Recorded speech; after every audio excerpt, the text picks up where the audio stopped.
Halwa ceremony શું છે અને બજેટ રજૂ થાય ત્યાં સુધી અધિકારીઓ થઈ જાય છે કેદ અને લોક ઇન પીરિયડ શું છે, આ તમામ માહિતી આજના આ વિડીયોમાં હું તમને બતાવવાનો છું. તો વિડીયો છેલ્લે સુધી જોજો. ભારતનું કેન્દ્રીય બજેટ એ કોઈ આંકડાઓની રમત નથી, પરંતુ વર્ષો જૂની પરંપરાઓ અને અત્યંત ગુપ્તતાઓ સાથે જોડાયેલી છે.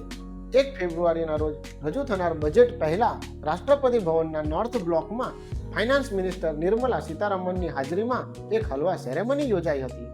ભારતીય સંસ્કૃતિમાં કોઈ પણ શુભ કામની શરૂઆત મીઠાઈથી કરવામાં આવે છે. બજેટના દસ્તાવેજના પ્રિન્ટની શરૂઆત આ વિધિથી થાય. નાણામંત્રી પોતે કઢાઈમાં હલવો હલાવીને પોતાની ટીમ સાથે જોડાયેલા ઓફિસરને હલવો પીરસે છે. હવે જોઈએ લોક ઇન પીરિયડ, કે જેમાં બજેટ શરૂ થતાની પહેલા અધિકારીઓ કેદ થઈ જાય છે. હલવા સેરેમની પૂરી થતાની સાથે બજેટ સાથે જોડાયેલા અંદાજિત 100 જેટલા અધિકારીઓ અને વર્કર્સ લોકો લોક ઇન પીરિયડમાં જાય છે.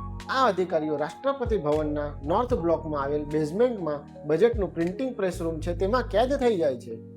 તેઓ બજેટ રજૂ ન થાય ત્યાં સુધી અંદાજિત 5 થી 10 દિવસ સુધી પોતાના પરિવારને અથવા મિત્રને મળી શકતા નથી. આ સમય દરમિયાન એ અધિકારી લોકો મોબાઈલ કે ઇન્ટરનેટનો ઉપયોગ નથી કરી શકતા અને જો અત્યંત જરૂરત હોય તો લેન્ડલાઇન પર વાત કરી શકે છે, પણ ઇન્ટેલિજન્ટ બ્યુરો એટલે કે આઈબીની નજર હેઠળ આ સમય દરમિયાન રાષ્ટ્રપતિ ભવનનો એક નોર્થ બ્લોક અભેદ કિલ્લામાં ફેરવાઈ જાય છે.